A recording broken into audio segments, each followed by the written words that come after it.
Bismillahi ma sya Allah, la yasuqul khaira illallah ma sya Allah, la yasrifu su'a illallah ma sya Allah, ma kana min ni'matin fa minallahi ma sya Allah, wa la hawla wa la quwwata illa billah al-aliyyil azim. Amma ba'du.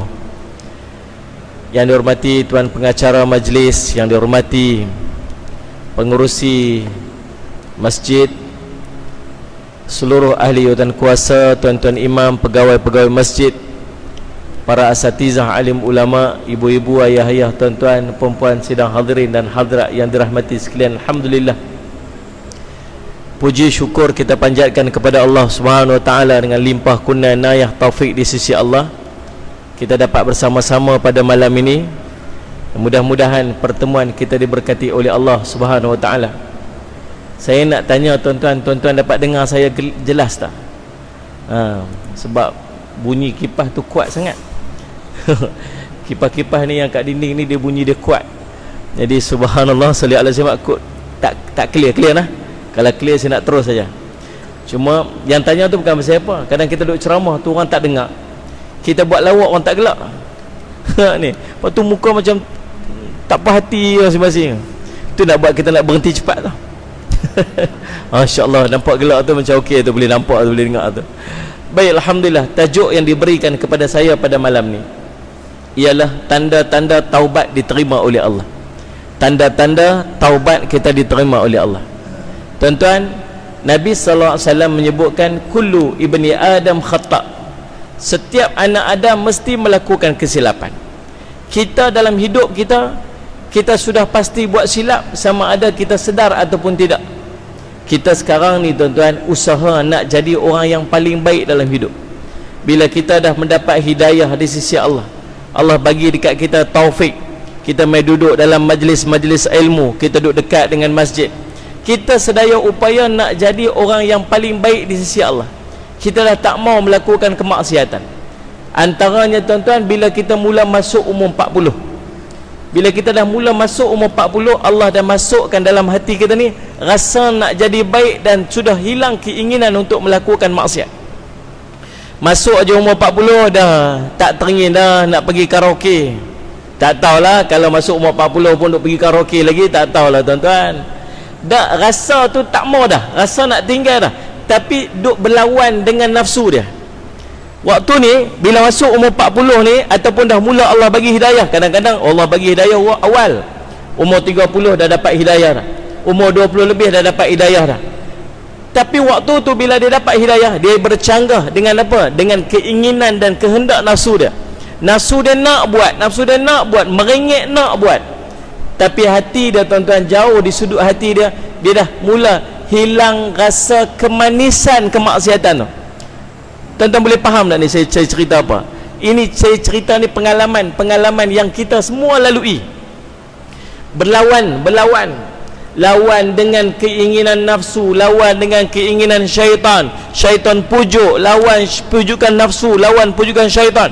Kadang-kadang terbabas juga, kadang-kadang tergelincir juga. Subhanallah, salli ala sayyidina Muhammad. Tapi itulah kehidupan kita. Mai duduk dalam majlis ilmu, Allah sebut wa dzakir fa inna dzikra tanfa'ul mu'minin. Berilah peringatan, kerana peringatan itu pasti akan memberi manfaat kepada orang beriman. Kita duduk dalam majlis ilmu, ustaz cerita kat kita, jangan duduk mengumpat orang, jangan duduk bercakap hal-hal orang. Salli ala sayyidina Muhammad. Tuan-tuan semua tahu kan, Nabi SAW sebut mengumpat tu lebih besar daripada berzina. Sahabat tanya Rasulullah, bagaimana mengumpat tu lebih besar pada berzina ya Rasulullah? Ni yang duduk depan saya ni, saya yakin tak ada kot yang berzina. Mungkin dulu-dulu buat, sekarang tak dah. Salli ala sayyidina Muhammad. Ketayak atas kepala, serban atas kepala, muslimat dah pakai tudung labuh dah apa sebagainya, tak buat dah. Subhanallah. Tapi ada tak di kalangan kita yang masih mengumpat? Ada. Subhanallah, salli ala sayyidina Muhammad. Nah, tadi sebelum main masjid mengumpat dah. Tadi petang tadi subhanallah duk siap-siap nak pergi masjid, tuan-tuan sempat mengumpat lagi.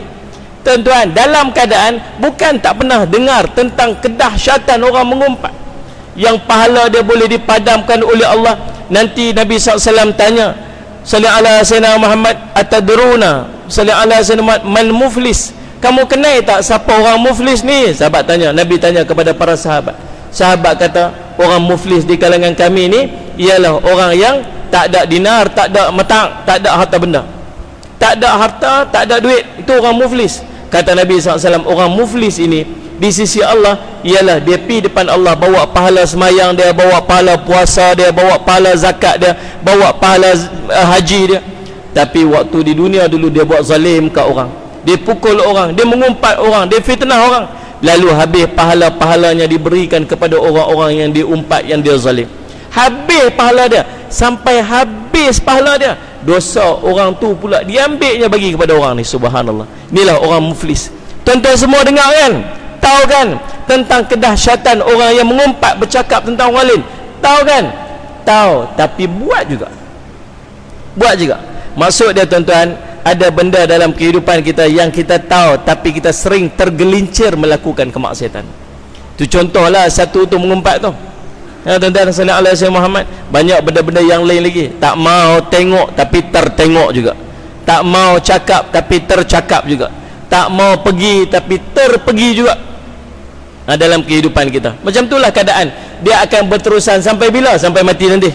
Dan pintu taubat sentiasa terbuka. Pintu taubat sentiasa terbuka sampai bila ni?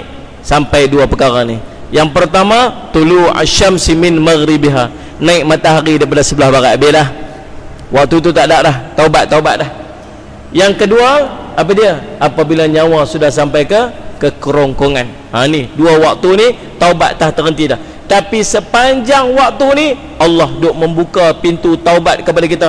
Taubatlah kepada Allah, Allah akan ampunkan dosa-dosa kita. Ya ayyuhalladzina amanu tubu ilallahi taubatan nasuha. Wahai orang beriman, taubatlah kamu dengan taubat nasuha. Pasal apa Allah kata ya ayyuhalladzina amanu? Pasal apa Allah tak sebut ya ayyuhal muslimun atau ya ayyuhan nas? Pasal apa Allah tak sebut wahai manusia? Pasal apa Allah tak sebut wahai orang-orang muslim?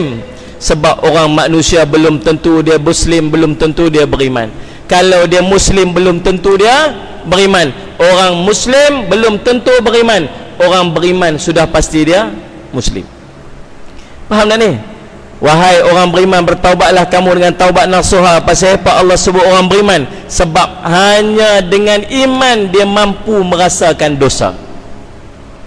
Hanya dengan iman dia mampu rasa dosa. Tak ada iman tak rasa dosa. Lagi tebal salli ala sayyidina Muhammad kekotoran dalam hati yang menipiskan iman, lagi dia tak boleh nak rasa berdosa. Bersih hatinya daripada kekotoran-kekotoran dosa, yang ada hanya cahaya iman, waktu tu lagi dia berasa berdosa. Sikit dosa pun dia berasa. Tuan-tuan faham tak ni salli ala sayyidina Muhammad? Sebab tu hanya orang beriman mampu rasa berdosa. Allahumma salli ala sayyidina Muhammad. Lalu tuan-tuan, Allah juga menyebutkan dalam Al-Quran, wa tubu ilallahi jami'an ayyuhal mu'minun la'allakum tuflihun. Allah sebut dalam surah An-Nur ayat 31, dan bertaubatlah kamu sekalian kepada Allah wahai orang-orang yang beriman supaya kamu berjaya. Ibnu Katsir menyebutkan apa cerita taubat ni. Ibnu Katsir berkata, lakukanlah apa yang aku perintahkan kamu dengannya, dan semua sifat-sifat yang mulia dan akhlak yang terpuji. Pada saat yang sama tinggalkanlah perangai jahiliah dan sifat buruk mereka.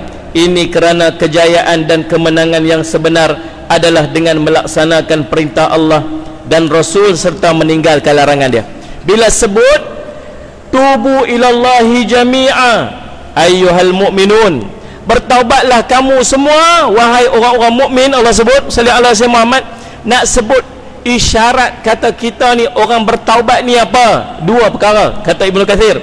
Yang pertama, apa yang aku perintah buat.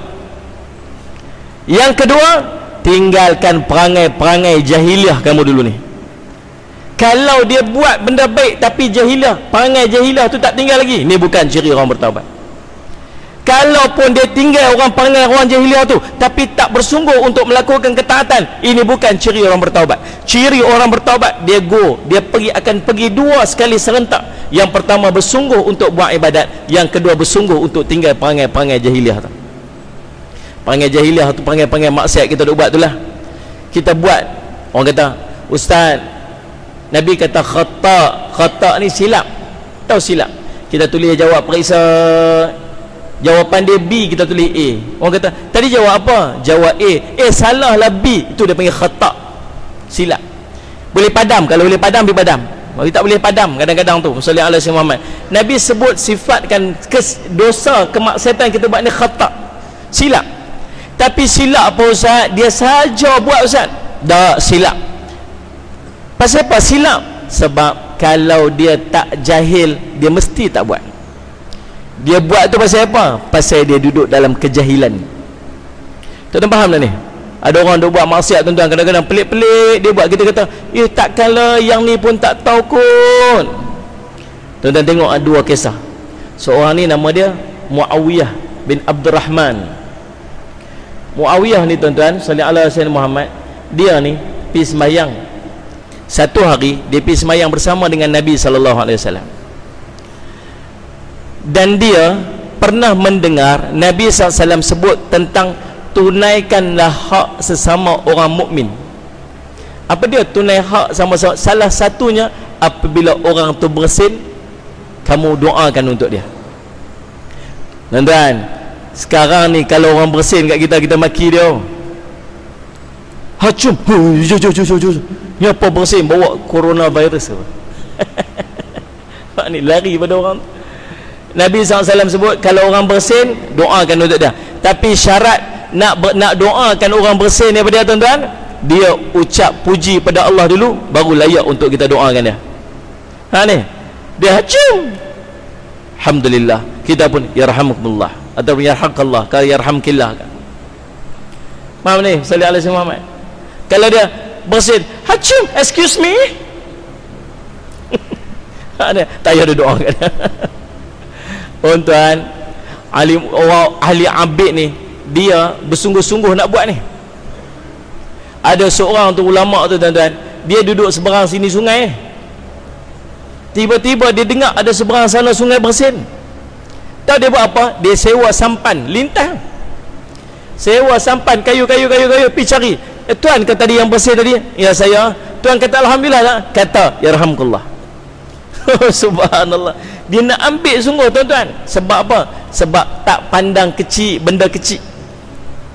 Ulama sebut, jangan pandang kecil benda kecil. Mungkin itulah yang sangat diperhatikan oleh Allah, yang sangat Allah redha, yang memungkinkan dia masuk syurga. Dan jangan pandang kecil dosa kecil, mungkin yang itulah yang sangat Allah marah dan murka, menyebabkan dia masuk neraka. Lalu tuan-tuan, dia duduk dengar Nabi duduk pesan, kalau orang bersin, doakan dia. Tapi dia tak tahu tak boleh buat yang dalam sembahyang. Tengah duduk sembahyang, ada orang bersin, yarhamkumullah disebut orang. Geng-geng yang duduk tepi dia ni, semua orang mengaji. Tak kata apa. Para yang tu pun tak tahu. Habis sembahyang, semua pekat tengok dia. Kau duduk perhati dia. Dia tak berasa kata dia buat tu salah. Anda faham tak? Dia duduk ingat kata benda dia buat tu betul. Orang semua tengok dia, tengok ni. Apa dia tengok? Apa dia tengok? Marah kat orang.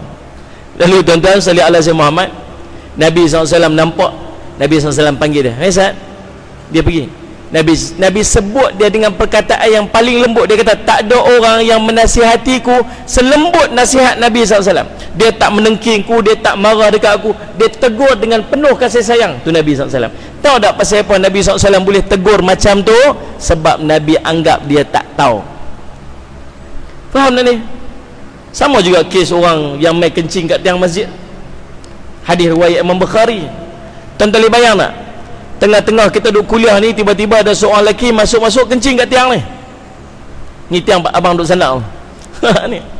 Dia masuk selambar aja, buka zip dia, syuh kencing kat situ.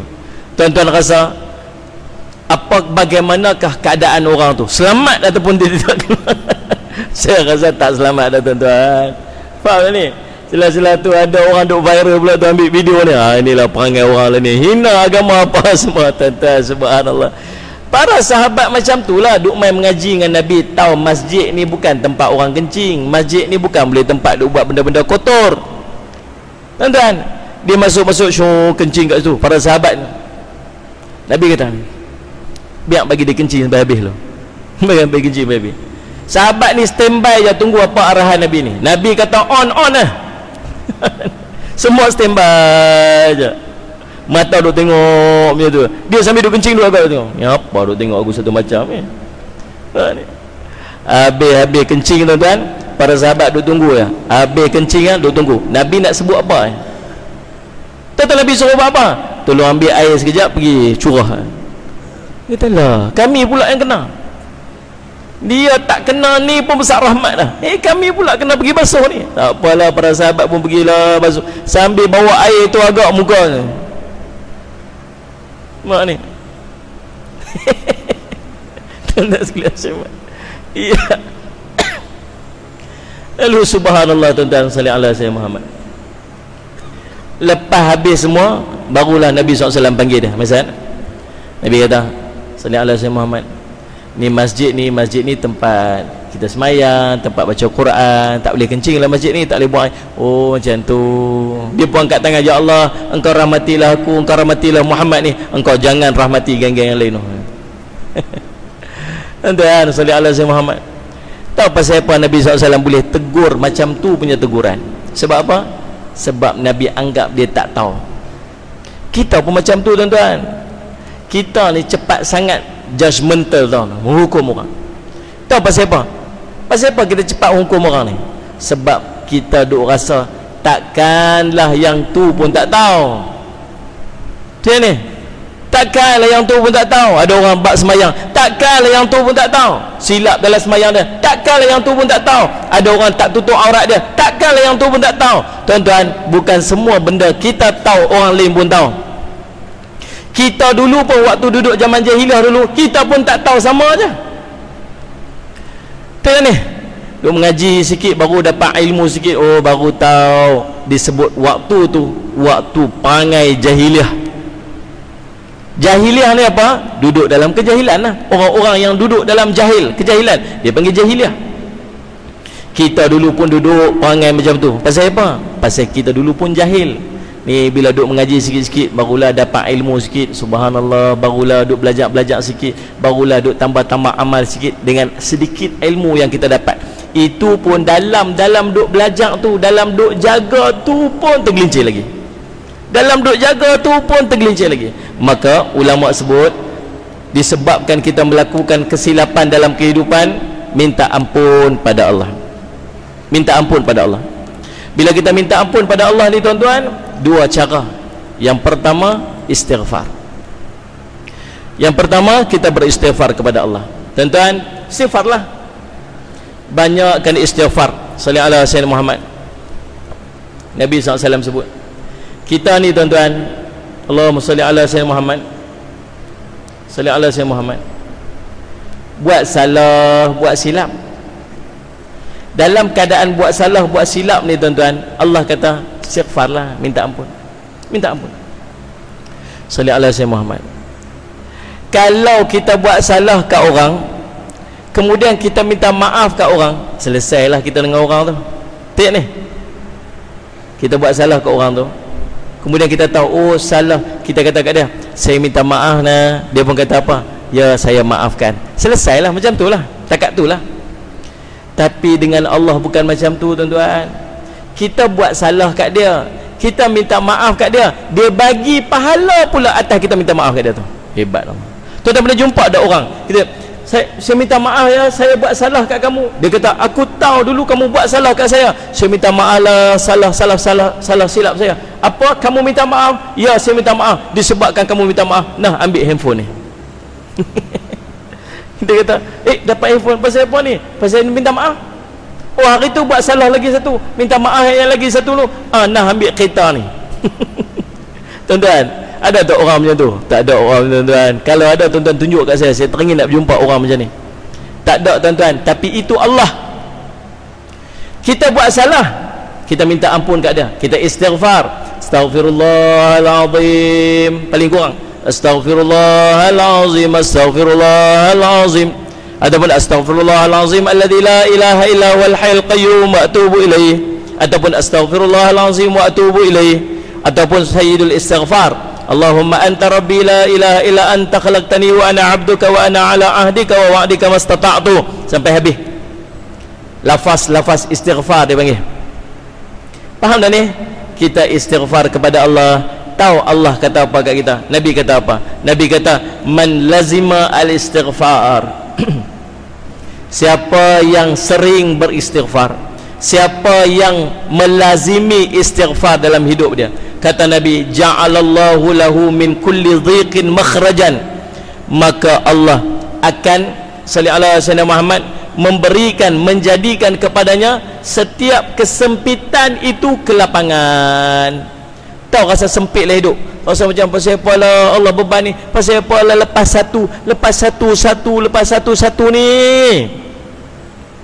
Faham tak ni? Sallallahu alaihi wasallam rasa sempit, rasa ketat dada ni, rasa macam Allah nak, macam mana nak keluar ni. Tahu tak cara dia apa? Istighfar. Lagi wa min kulli hammin makhrajan, wa min kulli hammin farajan, pada setiap kebimbangan itu Allah bagi kelapangan, ketenangan. Bimbang, rasa risau, rasa takut, bimbang ni COVID-19 ni bom, kita bukan nampak tuan, tak tahu, takut, bimbang ni. Istighfar. Tengok anak-anak kita kecil-kecil tu bimbang kat dia, istighfar. Tengok anak-anak subhanallah Syekh Maknu duduk dekat universiti tu, dia sorang-sorang kat sana, kita tak tahu tu apa duk jadi tu. Tuan-tuan, entah siapa lah pergi ambil dia malam-malam, entah siapa duk telefon dia, dia duk bercakap dengan siapa, kita tak tahu, kita risau, bimbang. Istighfar. Subhanallah sallallahu alaihi wasallam.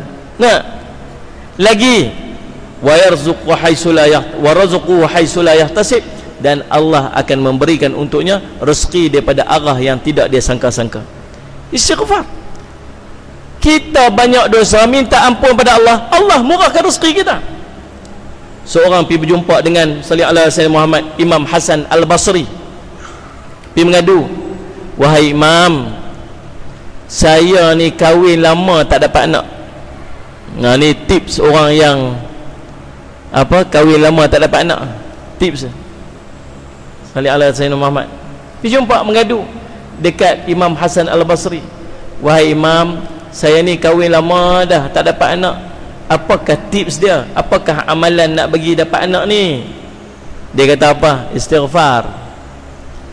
Macam mana nah, logik kok mana, dekat mana hubung kait dia nak dia panggil apa ni sallallahu alaihi wasallam, mengandung ni, nak subur kandungan dengan istighfar, logik kait kok mana?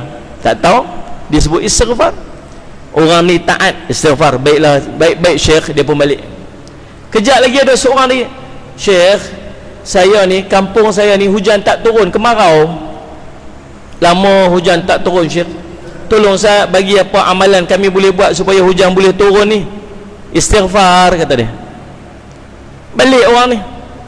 Sekejap lagi seorang lagi, Syekh, saya ni tanam pokok, buat tanam tanaman, kebun-kebun, tapi tanah tak subur Syekh, tanah tu tak subur, hujan, sungai pun tak ada, kering. Syekh, bagi saya amalan apa yang kami boleh buat bagi tanah ni jadi subur, pokok-pokok ni jadi berbuah balik. Macam mana nak buat Syekh? Istighfar.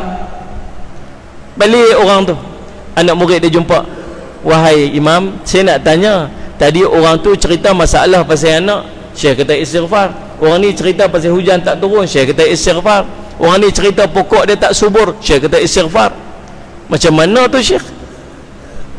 Dia kata bukan saya kata, Allah kata. Allah sebut dalam Quran, faqultu astaghfiru rabbakum innahu kana ghaffara yursilis samaa 'alaikum midrara wa yumdidkum bi amwali wa banina wa yaj'al lakum jannatin wa yaj'al lakum anhara ma lakum la tarjuna lillahi waqara.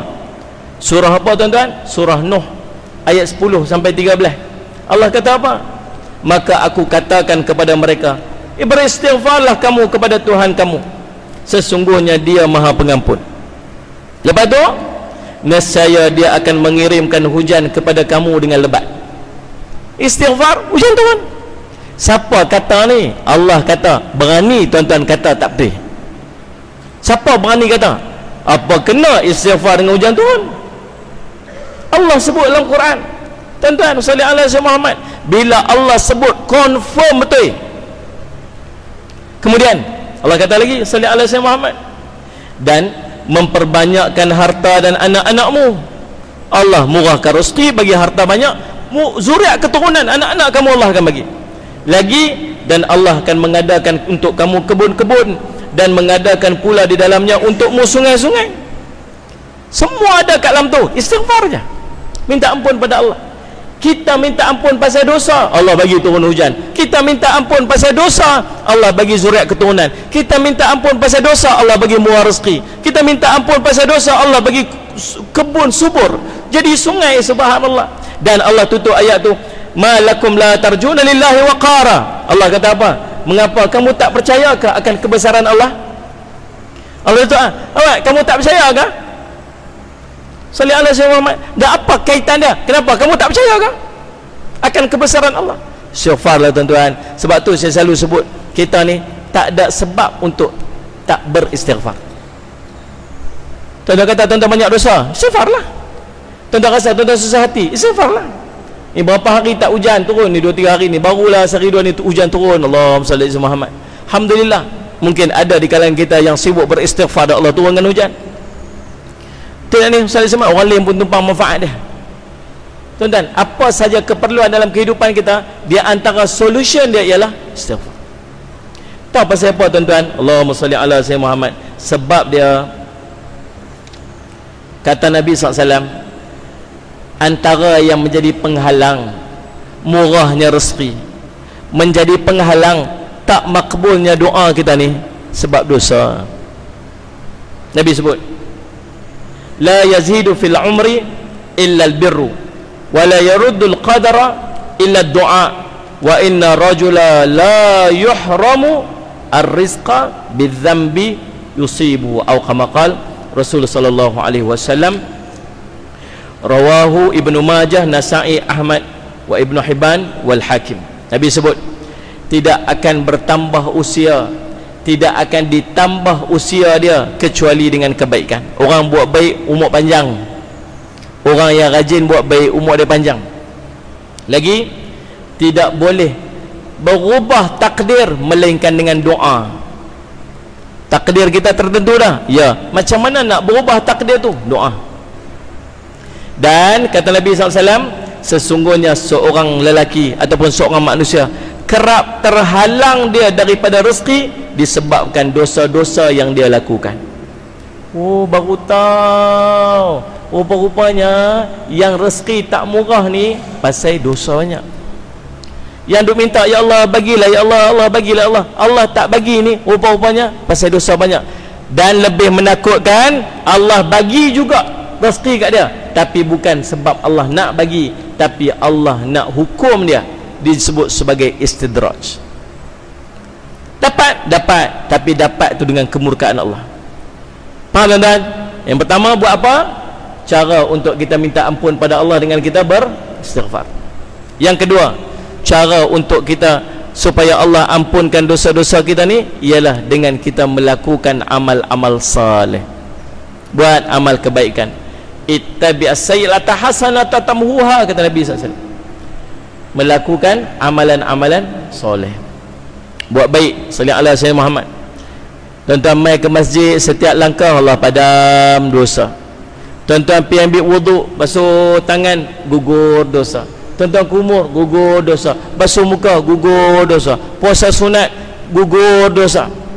Ni duduk dalam majlis ilmu ni, gugur dosa. Baca Quran, gugur dosa. Semayang, sujud, ma min abdin yasjudu lillah sajdatan illa kataballahu bi hasanatan wa muhiyat anhu bi sayyi'atan wa rafa'a bihi darajatan.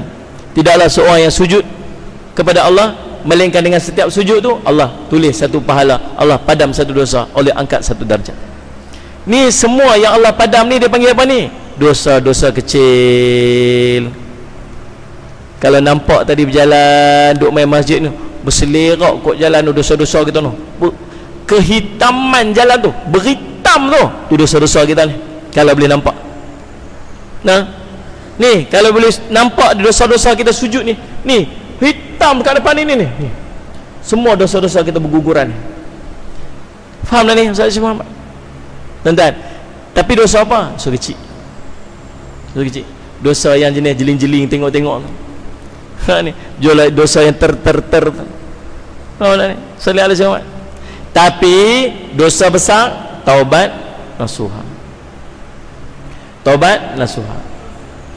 Imam Nawawi sebut syarat taubat nasuha 3. Yang pertama, berhenti buat maksiat.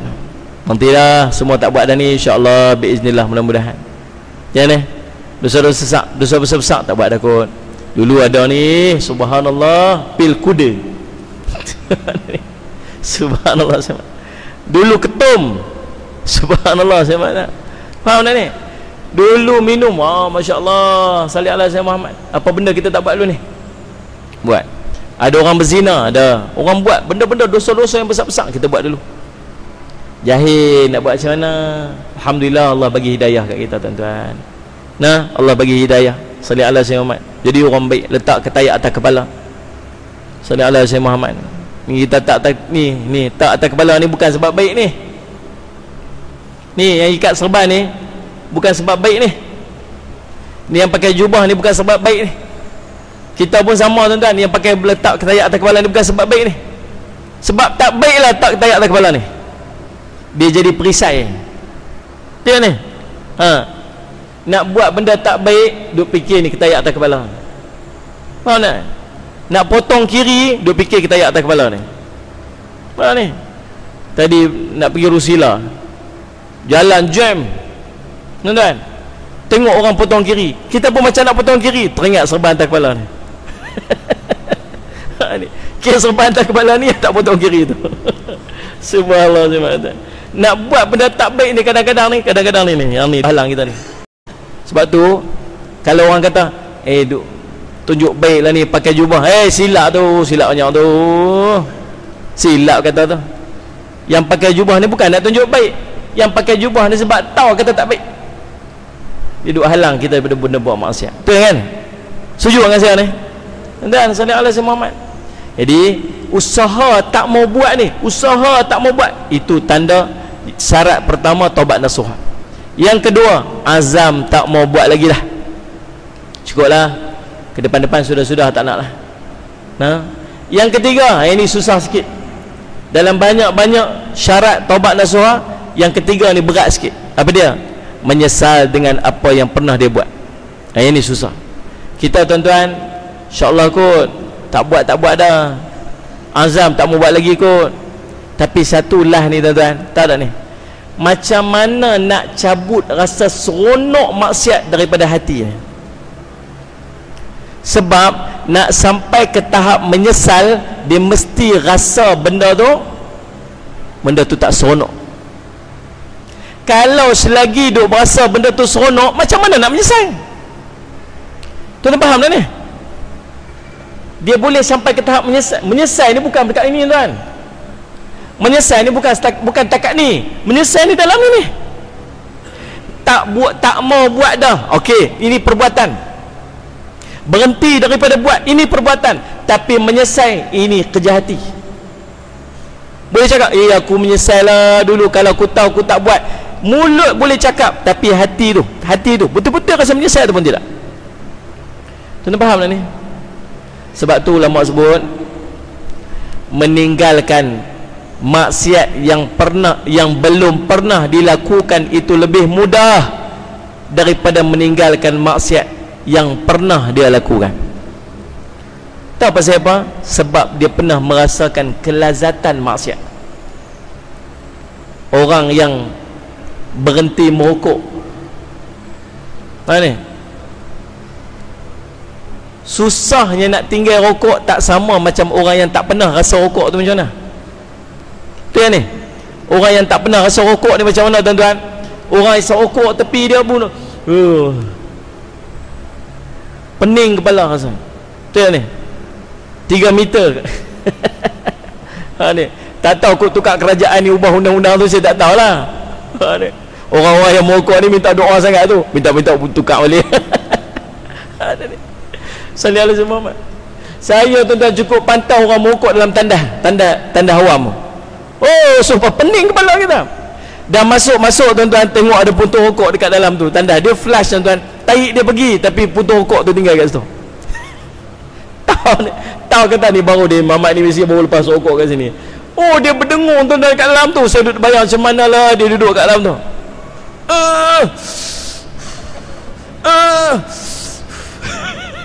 Agaknya macam tu.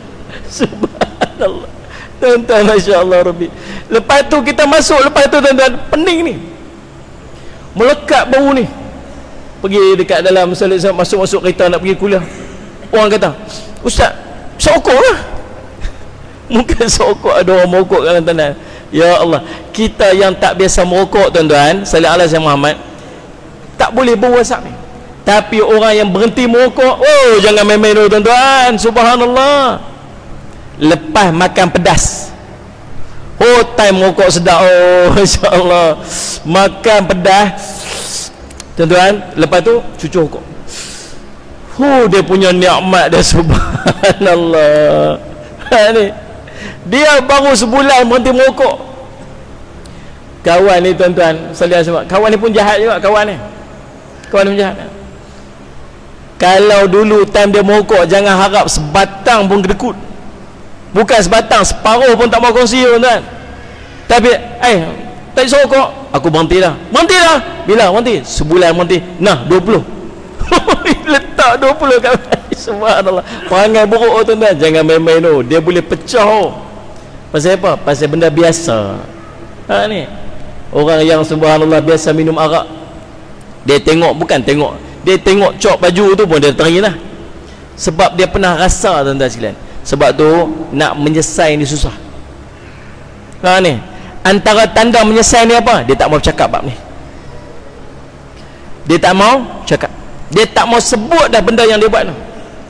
Kita kadang-kadang jumpa kawan-kawan sembang ni, pergi kerja kat mana, KL ke, balik raya sembang, jumpa kawan-kawan sembang apa? Sembang benda kita maksiat dia buat dulu Ingat dah dulu buat ni, ulang balik tuan-tuan, gelak-gelak balik dengan maksiat yang kita pernah buat. Itu bukan tanda menyesal. Faham tak ni Ustaz Syamad? Susah bab ni. Ni 3 syarat taubat nasuha.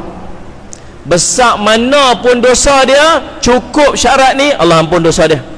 Demikian kata ulama. Sallallahu alaihi wasallam Muhammad berkata, Allahumma salli ala sayyidina Muhammad dalam Jami'ul Ulum wal Hikam, dia kata sallallahu alaihi wasallam Muhammad, anna man taba ila Allah taubatan nasuha, orang yang bertaubat kepada Allah dengan taubat nasuha, wajtama'at syurutut taubati fi haqqi, dan dia memenuhi kesemua syarat taubat nasuha itu, sallallahu alaihi wasallam Muhammad, maka fa innahu yuqta'u biqabulillahi taubatahu, maka kata ulama sallallahu alaihi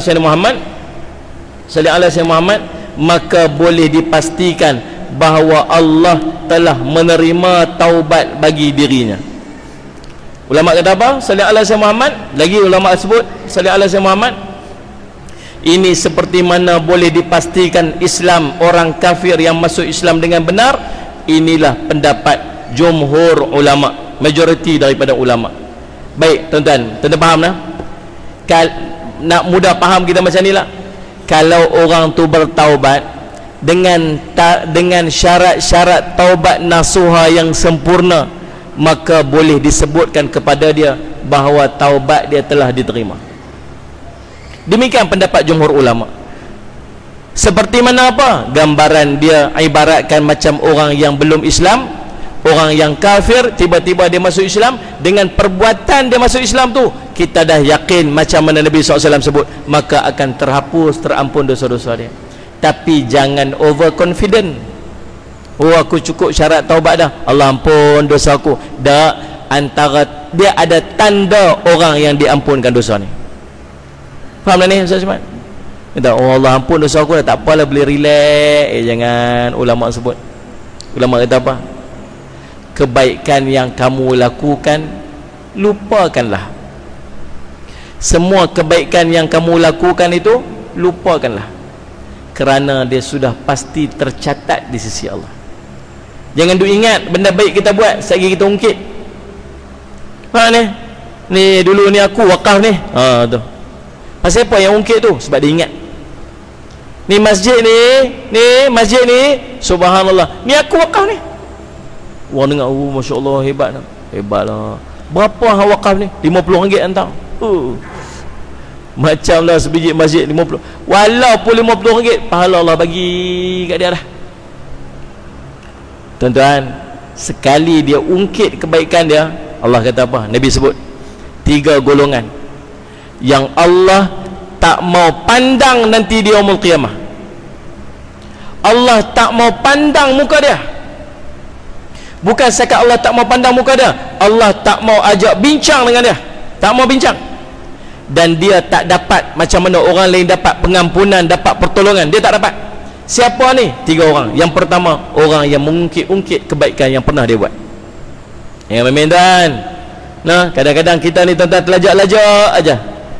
Salih alaihi wasallam. Kalau tak pasal aku tu, Tuhan dulu susah aku yang tolong hang tahu. Hang ingat tak dulu ni? Hang tahu tak tu? Pasal apa dia ungkit ni? Dia ungkit tu sebab dia buat tu pasal orang tu. Kalau dia buat kerana Allah, dia takkan ungkit, tuan-tuan. Tu ni. Yang kedua siapa ni? Orang yang derhaka kepada ibu ayah. Yang ketiga siapa ni? Orang yang salih alaihi Muhammad menjual barangannya dengan sumpah palsu. Subhanallah, tuan-tuan, jangan main-main. Masya-Allah, tuan-tuan. Faham tak ni? Tuan-tuan yang dirahmati oleh Allah sekalian, salih alaihi Muhammad. Tuan-tuan, cukup 3 syarat ni, mudah-mudahan Allah ampun dosa dia. Selesai dengan Allah. Tapi kalau dia ada masalah dengan orang yang ni masalah, taubat nasuha yang 3 tadi, walau sebesar mana pun dosa dia, dia minta ampun. Cukup 3 syarat ni, Allah ampun dosa dia. Tapi kalau dia ada masalah dengan orang, tambah lagi satu. Kalau ada terkait dengan harta benda dia, pulangkan balik. Pernah ambil harta orang dulu, bagi balik. Baik dah lah ni, pergi masjid dah lah ni, jadi tu imam tu bilik AJK masjid dah lah ni, tapi dulu pernah ambil harta orang, pulang balik kat dia. Ingat tak kita zaman duduk asrama sekolah dulu ni? Ni salih alaihi Muhammad, baju orang kita bedai, tabung orang kita bedai. Faham tak? Salih alaihi Muhammad, duit budak-budak junior masuk tunggu kat tangga 20 sen. Perangai dulu lah ni, jadi syekh dah, kawan yang minta duit. Ni subhanallah, saya tuan-tuan, pulangkan balik. Macam mana nak cari, tuan? Macam mana nak cari? Nah, kalau tuan-tuan pernah ambil harta orang, tuan-tuan kena bagi balik. Cari sampai jumpa.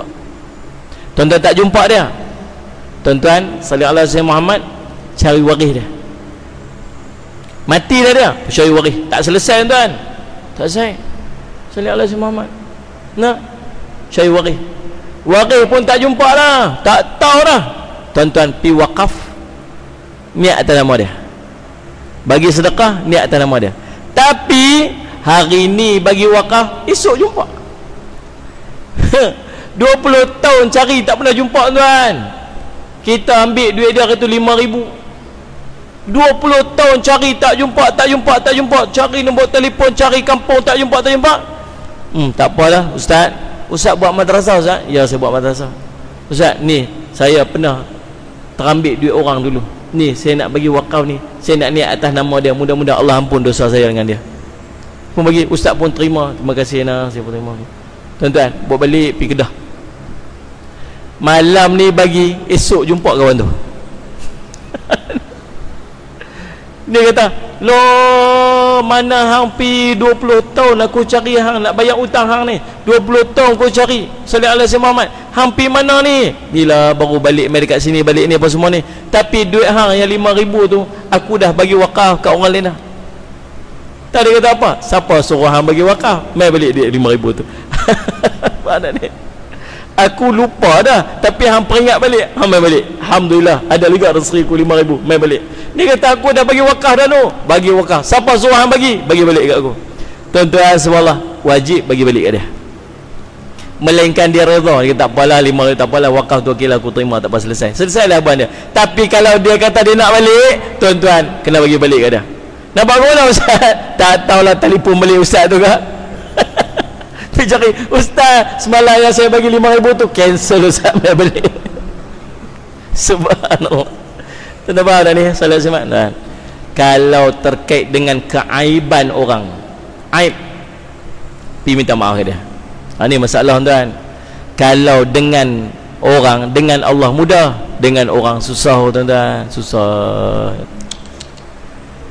Faham dah ni? Salat semak. Baru ni saya pergi ceramah tu tempat, baru turun kereta aja, turun. Ada seorang pakcik tu, ustaz ada berita buruk sikit ustaz. Apa berita buruk dah? Tadi baru ni ada seorang ustaz mai ceramah tempat saya ni lah, dia kata kat ustaz. Ni jenis Firestone, tahu Firestone? Betul api. Kita tak ada apa pun tuan. Dia kata ustaz, ni ustaz siapa mengajak ni? Ustaz Jafri. Ustaz Jafri, hang panggil ustaz Jafri ni? Dia pakai kereta apa? Pakai kereta apa? Ni ustaz dia sibuk dengan dia pakai kereta apa pasal apa? Ni orang ustaz-ustaz ni pakai kereta apa semua. Allah dia tahulah, subhanallah, takkan dia tak kerti kot. Betul ni? Betul kan? Sallallahu alaihi Muhammad. Takkanlah tak kerti mana satu duit wakaf, mana satu duit sendiri, subhanallah. Sallallahu alaihi Muhammad tuan-tuan. Takkanlah ustaz tu tak kerti sangat. Dah tuan-tuan, fitnah. Fitnah, masya-Allah, ustaz mana? Tuan-tuan, sampai hari ni tak ada seorang pun lagi yang main minta maaf. Ustaz, saya minta maaf Ustaz, saya terlajak cakap kat ustaz itu ni. Tengoklah Ustaz, minta maaf lah Ustaz. Tuan-tuan, kalau tuan-tuan pernah bercakap silap pasal orang, tuan-tuan kena pergi minta maaf kat dia. Faham tak ni? Dia tak minta maaf kat saya, tak apalah Ustaz, saya maafkan dia lah. Mudah-mudahan nanti subhanallah sallallahu alaihi wasallam, Allah ampun dosa dia, Allah ampun dosa saya, dan mudah-mudahan jadi pahala kat saya. Betul tak ni? Lagi dia duduk cerita ke orang, pahala mai, pahala free. Ulama kata apa? Satu amalan yang tak payah duduk kelang kabut buat amal, tapi pahala Allah duk bagi kat kita free. Tak apa dia ni? Bila orang fitnah dan mengumpat kita. Mau tak? Mau. Mana syok orang kata kita tuan-tuan, tak baik langsung. Ni Nabi kata apa? Bila orang fitnah kamu, sallallahu alaihi Muhammad, dari riwayat sebut, bila fitnah kamu diam. Satu hari fitnah tu akan reda, kebenaran akan muncul. Nabi kata apa? Allah akan membina satu rumah di tengah syurga kepada orang yang mengelak daripada berbalah walaupun dia betul. Dia sudah pergi cari dia. Ni saya nak bagi tahu ni, yang duk fitnah saya ni pasal apa? Beri duk diam sudah. Duk diam. Nanti kebenaran tu akan muncul, fitnah tu akan reda. Tuan-tuan pi konfront dia, jumpa dia. Tuan-tuan kata, "Tak, saya tak buat." Dia buat cerita lain pula. Tuan-tuan pergi cerita ni, sekejap dia buat cerita lain pula. Sampai bila pun tak habis tuan-tuan, duduk diam sudah. Faham tak ni? Saudara saya Muhammad. Tapi kalau tuan-tuan pernah buat macam tu kat orang, tuan-tuan wajib pergi minta maaf ke dia. Cuma masalah dengan orang ni apa ni? Dia jenis tak mau maafkan orang. Ni susah. Kan ni?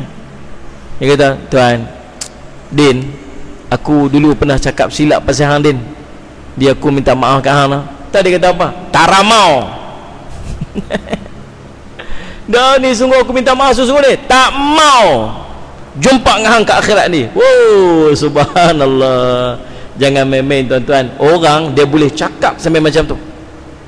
Tahu pasal apa dia cakap macam tu? Sebab dia jahil. Allah suruh maafkan. Sebab susah kat akhirat nanti. Jangan duk sebut macam tu. Tapi ada orang sebut macam tu? Ada. Sebab tu jangan buat pasal dengan orang tuan-tuan. Jangan cari masalah dengan orang. Susah dengan orang ni. Faham tak ni?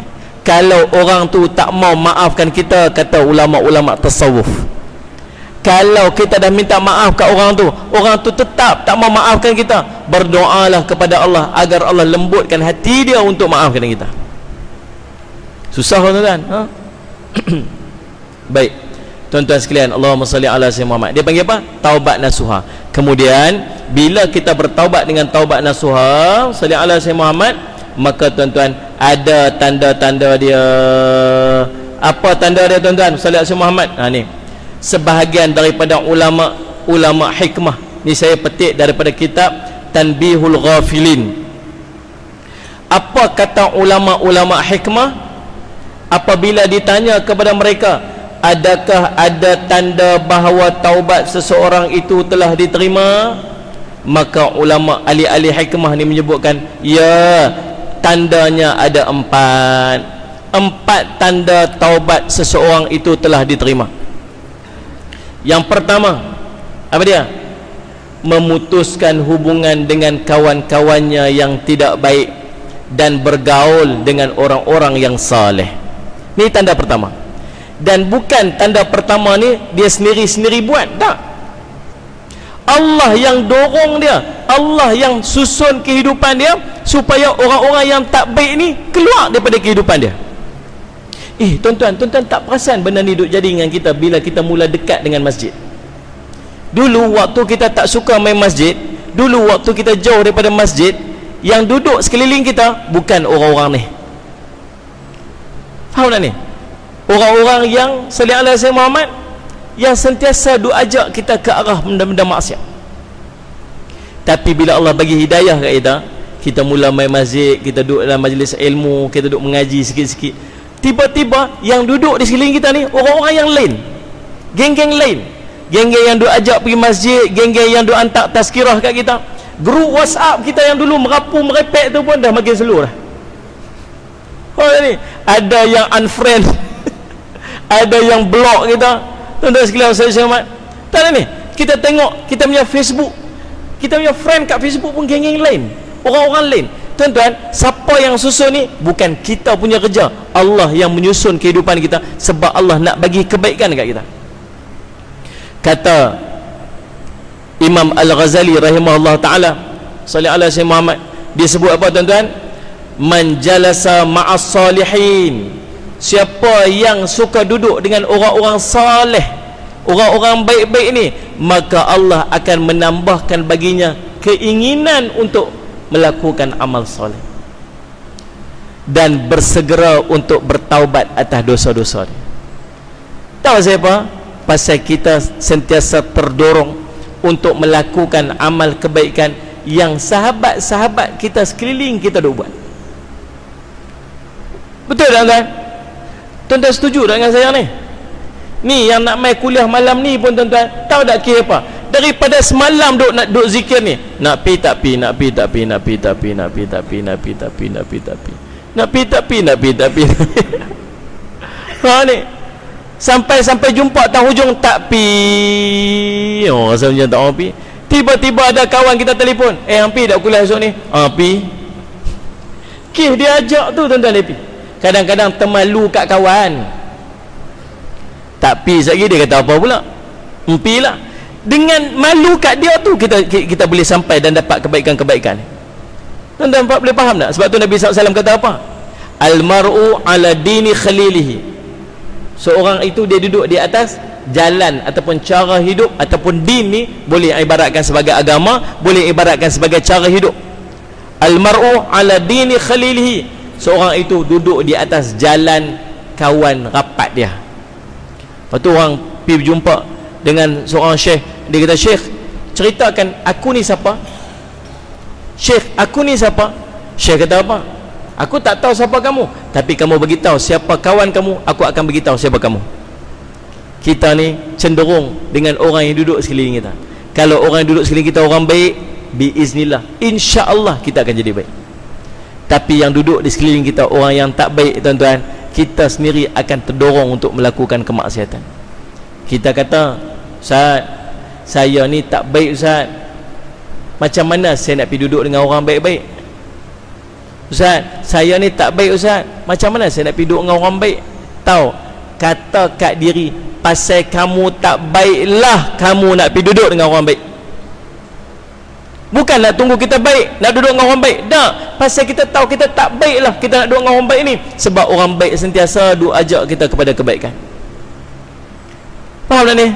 Paling tidak hantar mesej WhatsApp, ni tazkirah hari ni, bacalah dapat 1-2 tazkirah. Tengok ni, dapat WhatsApp grup ni, hantar apa, poster kuliah malam ni, sampai juga kita kuliah malam ni. Sallallahu alaihi Muhammad. Faham tak ni? Semayang duha dah hari ni, Allahu Akbar, semayang duha hari ni. Pasal apa? Sahabat-sahabat yang baik duk tegur. Siapa boleh tegur? Orang baik boleh tegur orang yang nak jadi baik. Faham tak ni? Orang yang tak baik, dia susah nak tegur kita, tuan-tuan. Takkan dia nak ajak kita buat baik? Dia pun tak semayang, dia kata, semayang dah lagi hari ni. Jarang lagu tu. Tak ni. Tapi kalau sama-sama kita ni muslimat, sama-sama muslimat ni, boleh tak agak-agak tanya kawan sebelah tu, ni hari ni baca surah Waqiah tak lagi? Boleh tak? Boleh lah, pasal dia tu sama macam kita. Cuba nak pergi nasihat ni orang sebelah rumah kita yang tak pernah pergi masjid tu. Pak ni, pergi tak dia, hari ni baca surah Waqiah tak lagi? Tak, dia kata apa? Kau buat masing-masing tau. Iblis kita macam tu.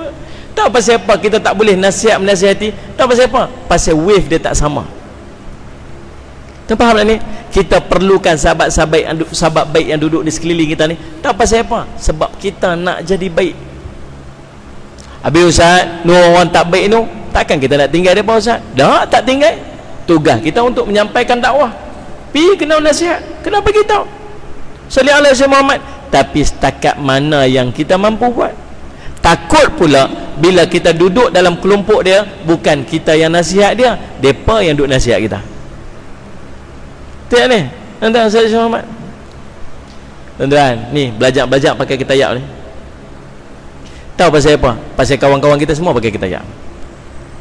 Belajar pakai jubah ni. Tahu pasal apa berani pakai jubah ni? Pasal kita duduk di kalangan orang-orang yang pakai jubah.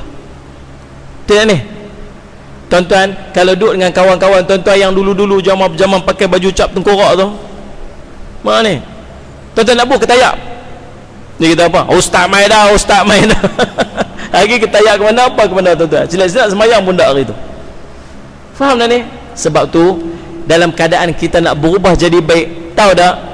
Tanda Allah ampunkan dosa kita, Allah susun kehidupan kita supaya kita dilingkungi oleh orang-orang yang baik-baik.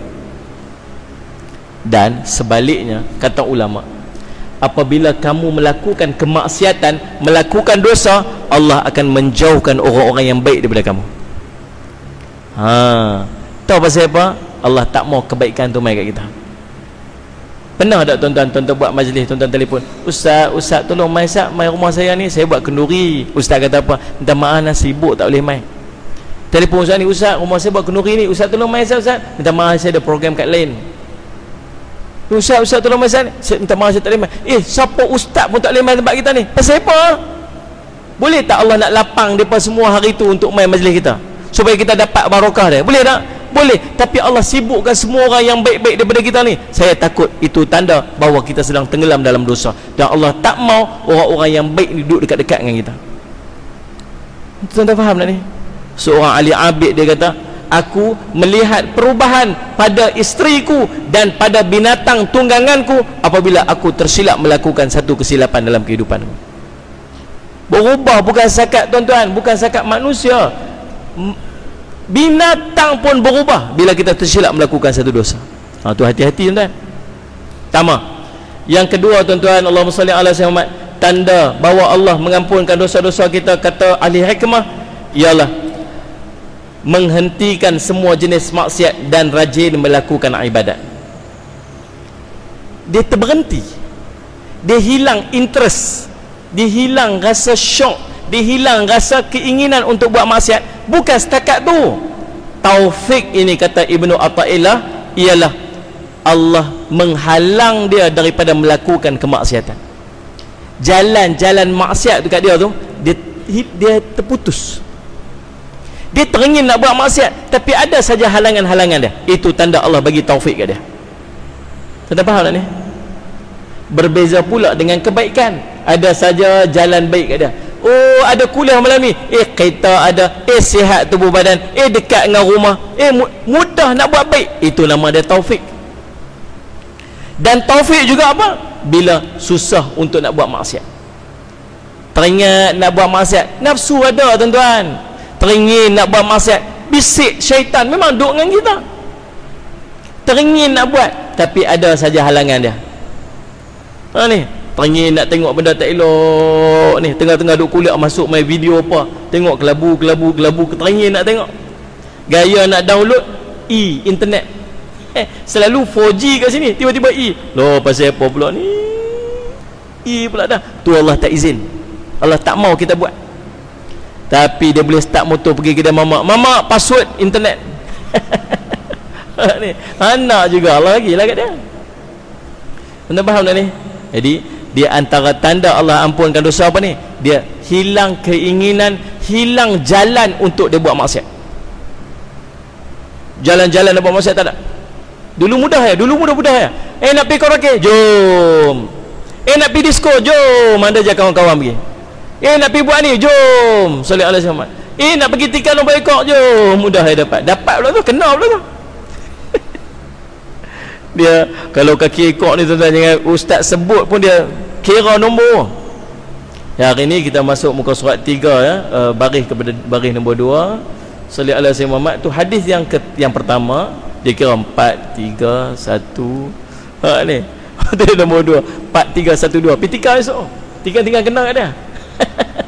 Subhanallah. Tuan-tuan, Allah pemudah kat dia pasal apa? Pasal Allah nak bagi dia.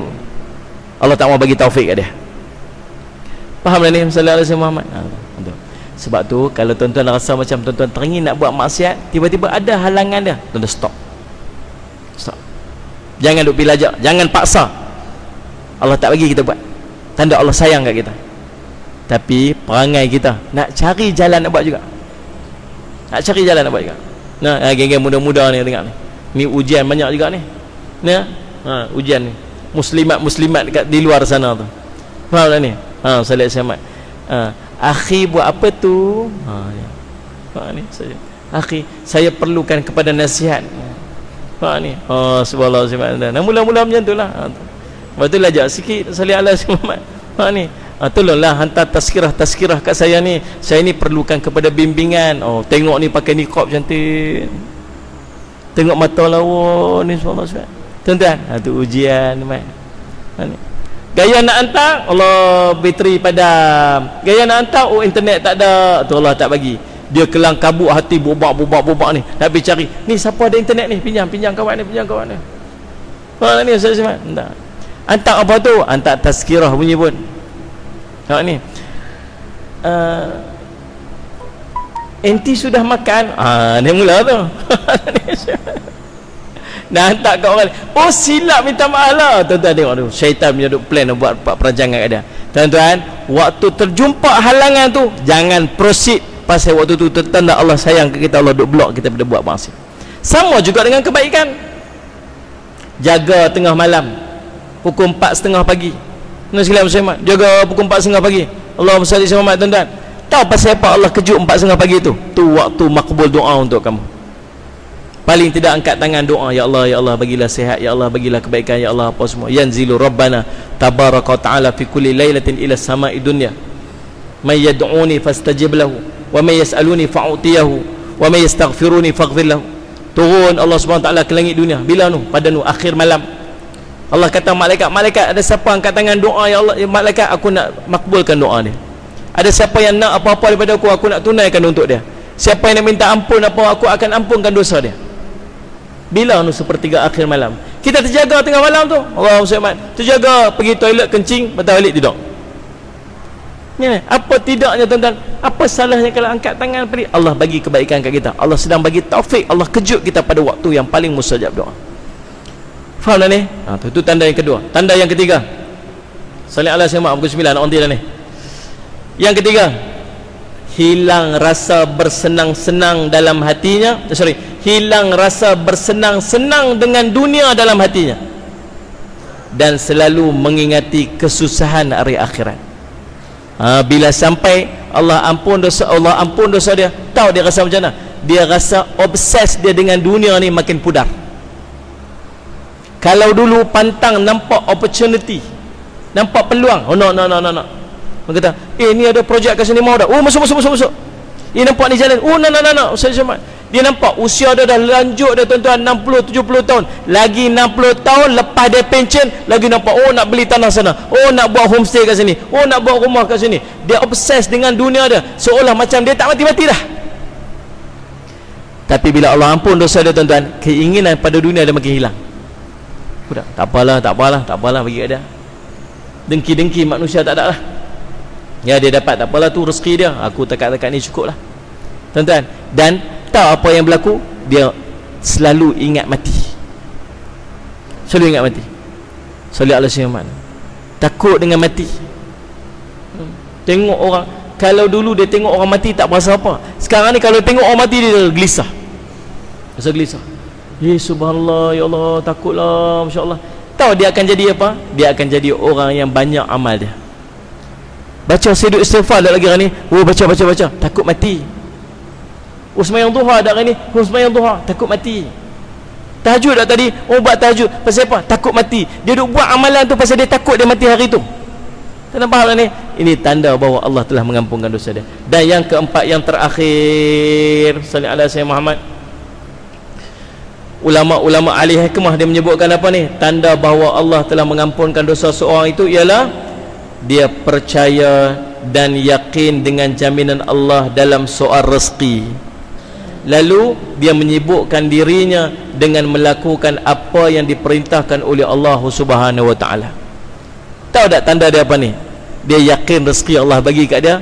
Dia tak payah duduk sibuk sangat-sangat dah, sampai ke tahap meninggalkan amalan-amalan sebab sibuk cari rezeki. Ni pi masjid sagi kalau bisnes nak masuk macam mana? Ni kalau pi buat amalan ni, sagi tak sempat nak ni, sagi tak sempat tu, sagi tak sempat ni. Ni sagi duk sibuk dengan rezeki dia, dia duk berasa duk sibuk dengan harta benda dunia dia, sampai ke tahap dia terpaksa untuk tinggal-tinggal amalan-amalan dia. Tapi bila Allah ampun dosa dia, tahu apa ni? Dia waktu tu dia menyerahkan sungguh urusan rezeki dia kepada Allah. Buatlah, buat takat, bukan suruh tinggal langsung. Bukan sampai tak payah kerja langsung, duduk kat masjid aja. Pasal apa ni? Pasal insya-Allah rezeki Allah bagi, sedangkan ulat dalam batu pun dapat rezeki. Ambil batu tu buah tak kepala hang tu.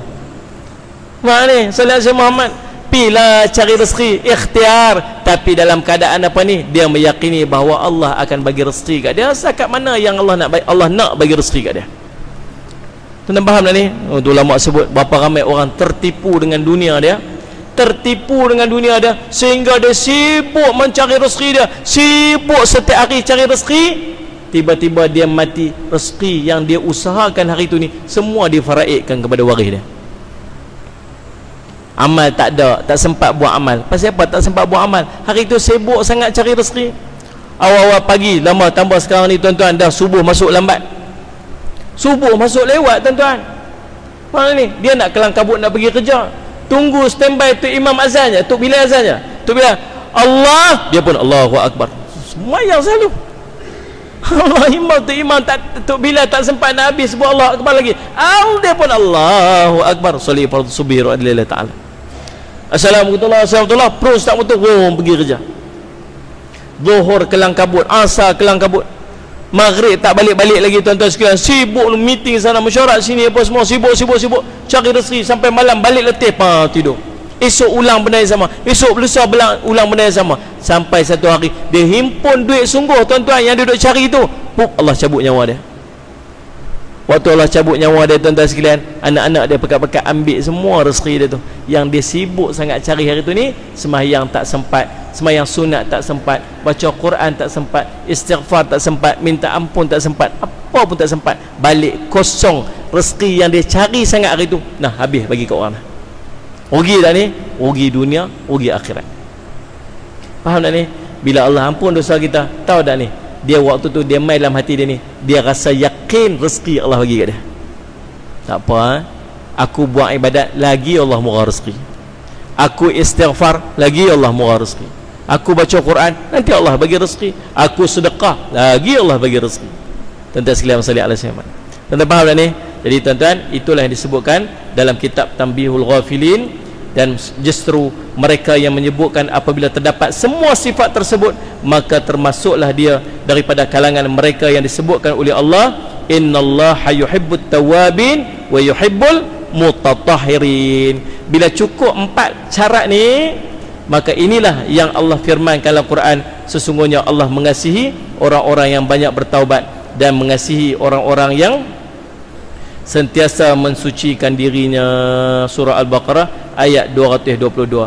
Tuan-tuan, mudah-mudahan insya-Allah sallallahu alaihi wasallam Muhammad, kita ni termasuk daripada kelompok orang-orang yang bertaubat kepada Allah, sentiasa bertaubat. Dan mudah-mudahan bukan setakat bertaubat, kita Allah terima taubat-taubat kita, dan kita doa pada Allah sungguh-sungguh kita ni dapat empat tanda tadi ni.